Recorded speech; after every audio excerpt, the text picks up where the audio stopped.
Hola, my name is Nelly Torres, and I am running for the General at-Large officer.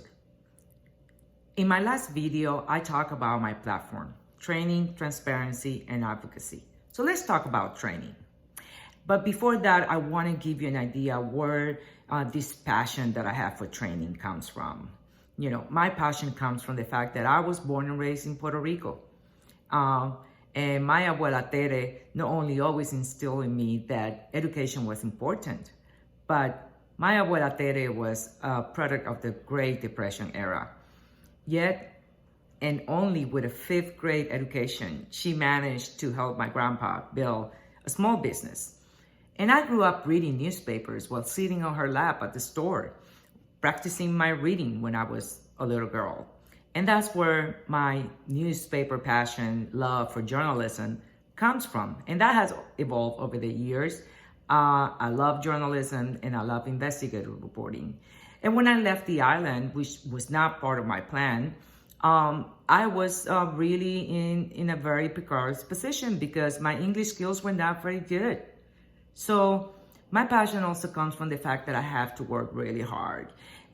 Studying and finishing my education with a dictionary next to it because English was not my first language. And my passion also comes from the fact that I know what it's like to be the first Latina in my first newspaper job in Northeast Texas at the Herald Democrat. And my family being separated at the time because I wanted to have a career. And so I have to go and move there while my husband, who is an Army soldier stationed in Fort Sill as a drill sergeant, stayed there. And we were separated for 18 months. And I have young children who were with me at the time. My children grew up in newspapers. No, they're not journalists. My passion also comes from the fact that I found people along the way who inspire me and mentor me and help me, not only at NSJ, but also when I discovered the Investigative Reporters and Editor Organization around the same time. It was the same year that I discovered both in the late 90s. And I had amazing people who taught me how to train me. And I've been doing this now for over 10 years, training journalists and journalists of color all over the United States and Latin America, and mentoring as well. And I think the NSA should reach out and work with groups in our sisters and brothers in the other groups of journalists of color.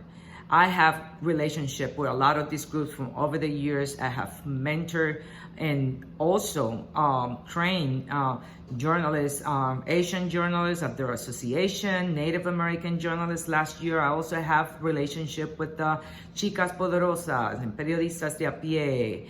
And I'm very involved with the Education Writers Association and also the Environmental Journalism Organization. I've been a member on and off for years, and SPJ.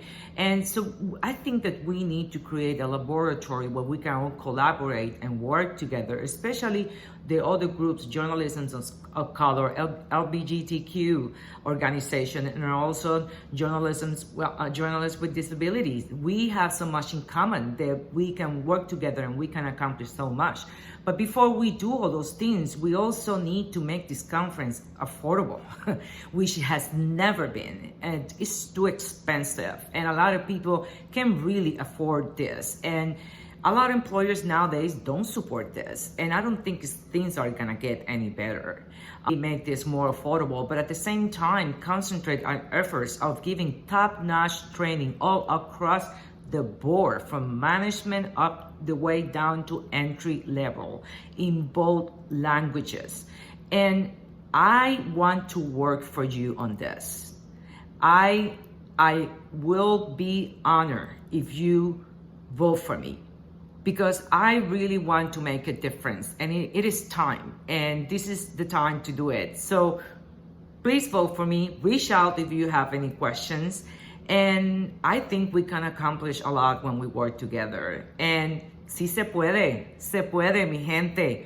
Muchas gracias.